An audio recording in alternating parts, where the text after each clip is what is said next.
31 अध्याय उसके 7 पद में लिखा है कि तंबू जो है कहाँ रहता था? छावनी के बाहर। और उस तंबू में वास करने वाला कौन है?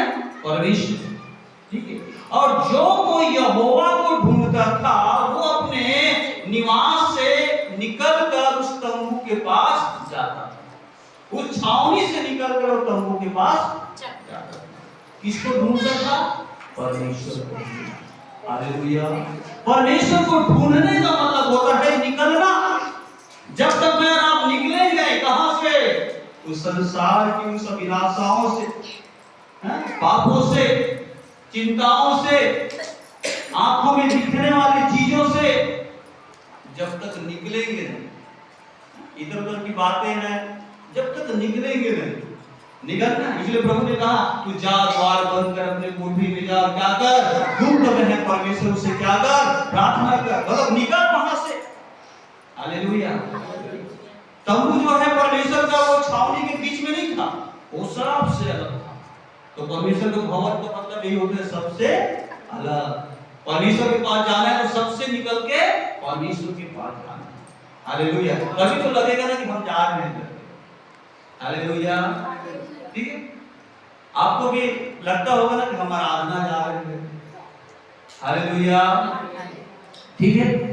दूसरी बात, पहली बात होगी, दूसरी बात 35 का 5 पढ़ेंगे, उसके बाद आपको संदेश में आएंगे। तुम्हारे पास से यहोवा के लिए भेंट ली जाए, अर्थात जितनी 35 तो 25 पढ़ो। और जितनी स्त्रियां के हृदय में बुद्धि का प्रकाश था, वे अपने हाथों से सूत काट नीले, बैजनी और लाल रंग के और सूक्ष्म सनी के काटे हुए सूत को लिए आई। जितनी स्त्रियां के मन में ऐसी बुद्धि का प्रकाश था, बस। और जितनी स्त्रियों के हृदय में बुद्धि का प्रकाश था, वे अपने हाथों से सूत काट कर नीले, बैजनी और लाल रंग के और सूक्ष्म सनी के काटे हुए सूत को ले आई। जितनी स्त्रियों के मन में ऐसी बुद्धि का प्रकाश था। हेलो। जितने, सबके सब नहीं। हालेलुया। एक बड़ी कलीसिया, एक बड़ी झुंड इस्राएलियों का जिसमें लाखों स्त्रियां हैं, लेकिन वो सब में बुद्धि का प्रकाश नहीं, सब में प्रकाश नहीं होता। और आपको समझना है कि मुझ में है कि नहीं। हालेलुया। यदि आप इस बात को समझ गए और आपको मुझको प्रकट भी करना है कि मुझ में प्रकाश है, कैसे पता चलेगा? बुद्धि का प्रकाश है। आपको बोलने की जरूरत नहीं पड़ेगा कि झाड़ू यहाँ पर है उठा दो, कचरा यहाँ पर है उठा दो। बताने की जरूरत, ये दरी खराब हो गई, इसको ठीक करो, इसको दिखा देते हैं अच्छे से, बताने की जरूरत। घर का कारोबार करना, घर की साफ सफाई करना किसकी काम है? महिलाओं की काम है, बहनों की काम है, बताने की जरूरत नहीं। इसका घर गंदा, इसका बर्तन गंदा, इसका कपड़ा गंदा, बेडरूम गंदा, किसकी जवाबदारी है? जो बुद्धिमान स्त्री है वो साफ सफाई करता है। हालेलुया। ये पुरुष का काम नहीं, पुरुष भी करते हैं, अच्छी बात करते हैं, लेकिन जवाबदारी किसकी है? स्त्रियों की जवाबदारी। कई बार बोलते हैं सब बड़ा रहता है, कई लोग छोटी चले जाते हैं। ढूंढना पड़ता है किसको, कौन उठाएगा, कौन झाड़ू लगाएगा। हालेलुया। सब में बुद्धि नहीं है, सब में प्रकाशन नहीं है। भीड़ तो है लाखों का, लेकिन ऐसे स्त्री, ऐसे बुद्धिमती स्त्री, वो घर भी बनाती थी ना, बाल्मीकि वचन में। हालेलुया। आत्मिक घर भी बनाती है, परिवार का भी घर बनाती है, कलीसिया में भी वो आगे रहता है। हालेलुया। तो जितनों में बुद्धि का क्या है? प्रकाश। हालेलुया। वो काम काजी होते हैं, बैठ के बक करने वाला नहीं, मोबाइल पकड़ लिया बक, टीवी के सामने बक कर रहे हैं, किसी घर के घर जाके किसी को बुला के, ऐसा नहीं होता। काम काजी होते हैं, साफ सफाई होता है, सबके अंदर ये नहीं पाया जाता। जितनों के अंदर उन्होंने काम करना शुरू कर दिया। हालेलुया। उनको बोलने की जरूरत नहीं पड़ी, बस अनाउंस हो गई कि ऐसा ऐसा बनाना है, ऐसा ऐसा करना है, तो जितनों के अंदर बुद्धि और प्रकाश थी वे सब काम करना शुरू कर दिए। Hallelujah, praise the lord. प्रभु के नाम की महिमा। आइए हम अपने विषय में जाएंगे। परमेश्वर किसको उठाता है? हालेलुया, परमेश्वर किसको उठाता है? यहोवा ने कहा, उठ मेरा दास, क्या हो गया है? मर गया। परमेश्वर ने क्या कहा? यहोशू से, उठ मेरा दास मर गया है। जब आप यहोशू किताब में इसका 2 पढ़ेंगे तो कहता है, उठ मेरा दास क्या हो गया है? मर गया।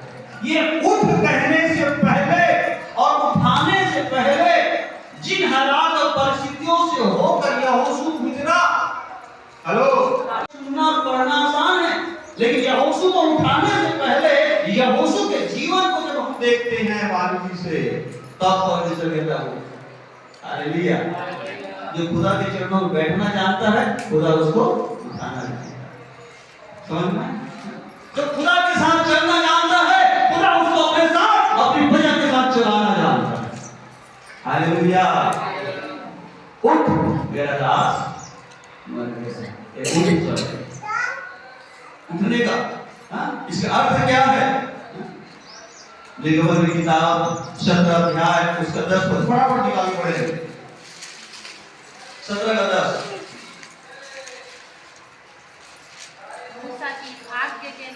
मूसा की आज्ञा के अनुसार यहोशू सुनो, लड़ने के लिए क्या हो गया? तैयार हो गया और लड़ने लगा। किससे? अमालेकियों से। बस समय कम है, पूरा नहीं पढ़ेंगे, ये मेरी आज्ञा। मूसा की आज्ञा के अनुसार यहोशू अमालेकियों से लड़ना शुरू कर दिया। यहोशू कौन था? आज्ञाकारी शिष्य, आज्ञा को मानने वाला। हेलो, ये ऐसा नहीं है चलो तुम गाना गाना, चलो तुम प्रार्थना करना, चलो तुम रीडिंग करना, नहीं, तुम भगवान उठाओ, चल रणभूमि में लड़ करना है, तेरी जान भी जा सकती है। क्या तू तैयार है? हाँ मैं तैयार। उसको कहता है परमेश्वर, तेरा समय आया। हालेलुया, हमारा समय आया है। परमेश्वर को उठाएगा कब? जान की बाजी लगाने वाला, अपनी जान की परवाह न करने वाला, भरोसा रखने वाला परमेश्वर पर। हालेलुया, अपने अगुआ मूसा बाबा पर विश्वास रखने वाला। वो ये भी कह रहा है, आप पहाड़ पे जा रहे हो और हमको लड़ाई में भेज रहे हो। हालेलुया, वो तलवार उठा के मैदान में चला गया लड़ने के लिए। हालेलुया, यस, इसलिए परमेश्वर कहता है अब उठ। हालेलुया, खुदा उठाता है अपने समय में। उससे पहले हमें खुदा के उस मुंह से आवाज, उस शब्द को सुनने के लिए हमें एक कीमत चुकानी पड़ेगी। हालेलुया, यहोशू को मालूम नहीं था कि मेरे बाद इसके बाद मेरा नंबर लगने वाला है। हालेलुया, वो स्वार्थी नहीं था, उसको मालूम नहीं था कि इसके बाद मैं अगुवाही करूंगा। हालेलुया, बस यहोशू को बस क्या था? विश्वास में, आज्ञाकारिता में और परमेश्वर के भरोसा में क्या था? मजबूत था। वो अपनी जान की परवाह करने वाला नहीं था। उसको ये मालूम नहीं था कि इसके बाद परमेश्वर मुझे खड़ा करेगा। ये सोचकर वो काम नहीं कर रहा था। कहीं की योजना बड़ा लंबा रहता है। सोने तो उसके बाद फिर देखते हैं। कूटनीति में चलता है कई लोगों का। शादी तो होने तो फिर बताते हैं कैसे मालूम। हालेलुया, कूटनीति, राजनीति, जब खुदा नहीं जानता मन को। हालेलुया, वो चीज पहुंचने से पहले खुदा सब क्या करता है? क्लियर करता है। हालेलुया, हालेलुया, बोले यीशु मसीह की। यहोशू के अंदर कोई ऐसा सोच नहीं था, लेकिन फिर भी वो जान की बाजी लगा के, आज्ञा मान के क्या करने वाला था? लड़ने वाला था। इसलिए यहोशू से कहता है, उठ, अब तेरी समय आ गया है, तेरा प्रकाश आ गया। हालेलुया, आपका भी प्रकाश आएगा, आपका भी समय आएगा। उससे पहले हालेलुया मुझे आपको यहोशू के समान कीमत चुकाने की जरूरत है। हालेलुया, जो खुदा के चरणों में बैठना जानता है, खुदा उसको उठाना जानता है। हालेलुया, हालेलुया, यस, जल्दी आगे हम लोग पढ़ेंगे। निर्गमन 24 अध्याय 13, 16 और 18 आप पढ़ चुके हैं, फिर से रिमूव हो रहा है वो। लेकिन इस बार आपको परमेश्वर कुछ नया ही देने वाला है उसी में से। तब यहोवा के तेज ने निर्गमन क्या पढ़े थे? 17 का नहीं 17 का अपन 10 पढ़ेंगे। और इस्राएल के परमेश्वर का दर्शन किया और उसके चरणों तले नीलमणि का चबूतर का कुछ था जो आकाश के तुल्य ही स्वच्छ था। और उसने इस्राएलियों के प्रधानों पर हाथ न बढ़ाया, तब उन्होंने परमेश्वर का दर्शन किया और खाया। अब 24 का 13 पढ़ो। निर्गमन 24 का 13। तब मूसा यहोशू नामक अपने सेवक समेत परमेश्वर के पर्वत पर चढ़ गया और उन्होंने से वह यह कहा, जब तक हम तुम्हारे पास फिर न आए तब तक तुम यही हमारी बाट जोते रहो। और सुनो, हारून और हूर तुम्हारे संग है, यदि किसी का मुकदमा हो तो उन्हीं के पास जाए।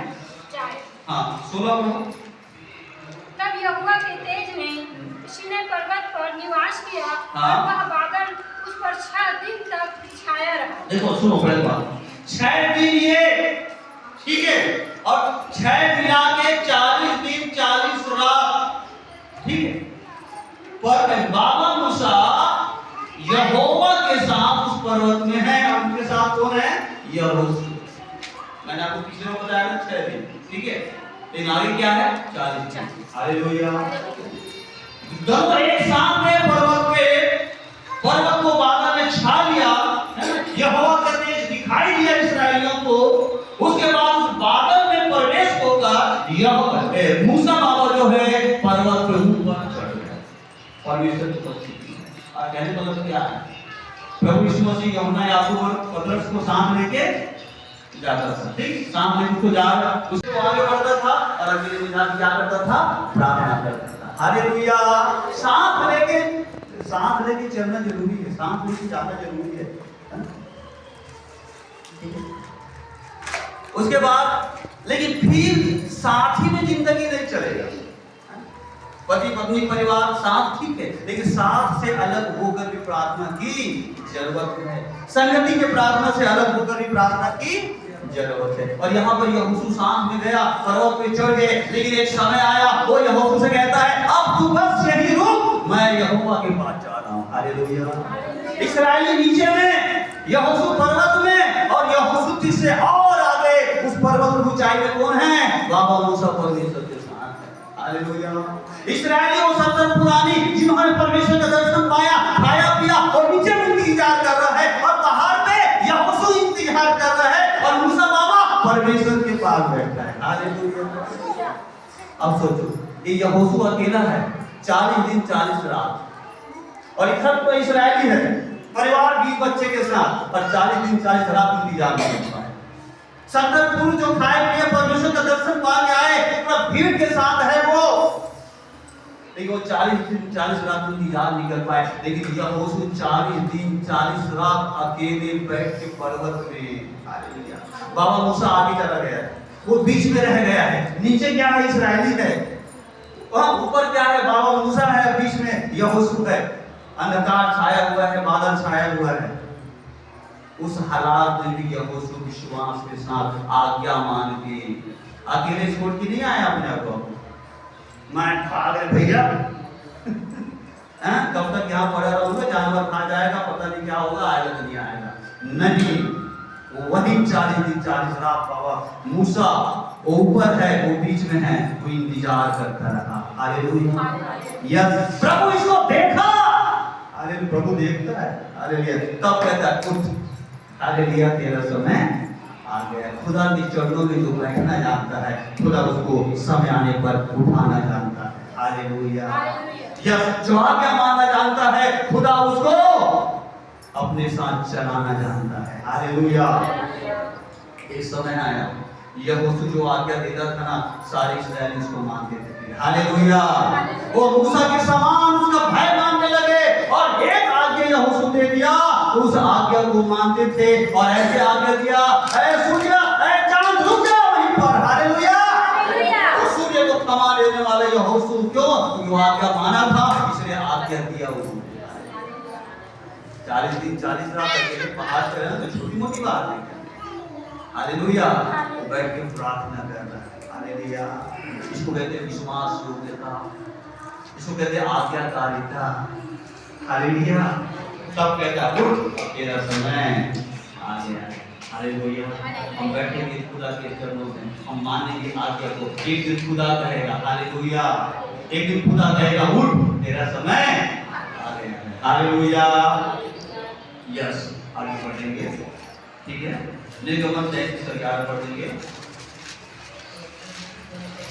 एक और बात मैं बता रहा हूँ, बाबा मूसा है यहोशू और यहोवा मूसा से इस प्रकार आमने सामने बातें करता था, जिस प्रकार कोई अपने भाई से बातें करे। और मूसा तो छावनी में लौट आता था, वह यहोशू नामक एक वह तंबू में से न निकलता था। ओ सुनो ध्यान से, क्या कह यहाँ पर? और यहोवा मूसा से इस प्रकार आमने सामने बातें करता था, इस प्रकार कोई अपने भाई से बातें करे। और मूसा तो छावनी में लौट आता था, परंतु यहोशू नामक एक जवान जो नून का पुत्र और मूसा का सेवक था, वह तंबू में से ना निकलता था। हालेलुया। उसको खुदा के भवन में रहना, उसको खुदा के चरणों में बैठना उसको अच्छा लगता था। हालेलुया। इसे कहता है उठ, अब तेरा समय आ गया है। हालेलुया। खुदा के चरणों में बैठना जानेंगे। हालेलुया।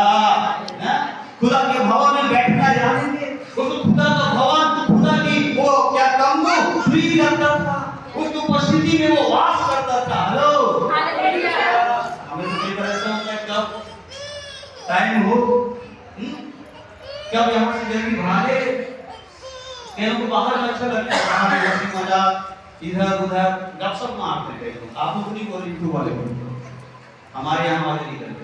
सुन लो आप लोग, अपनी कलीसिया में ऐसा नहीं करना। प्रभु के भवन को प्रिय जानना, बैठे रहना, मूसा यहोशू के समान। एक दिन समय आएगा खुदा तुम्हें उठाएगा। हालेलुया। हालेलुया। बाबा मूसा सेवा करके निकल जाता था, आप इसको पूछ जाता था, लेकिन यहोशू बैठे रहता था। हालेलुया। हालेलुया। इन लोगों को बैठना अच्छा नहीं लगता। कब समय हो, कब खत्म हो, तुरंत भागो, चलो। पति जाता पत्नी दिमाग खराब हो जाएगा, पत्नी जाता पति दिमाग खराब हो। हालेलुया। और किसी का दिमाग खराब, चलो ऐसे। हालेलुया। यहोशू ऐसा नहीं। बाबा मूसा सेवा करके भवन से चला जाता था, लेकिन यहोशू बैठे रहता था। हालेलुया। वो अकेले बैठा रहता था और ईश्वर ने देखा। हालेलुया। खुदा के भवन में बैठना जानता है, खुदा उसको उठाना जानता है। हालेलुया। जो प्रभु के चरणों में बैठना जानता है,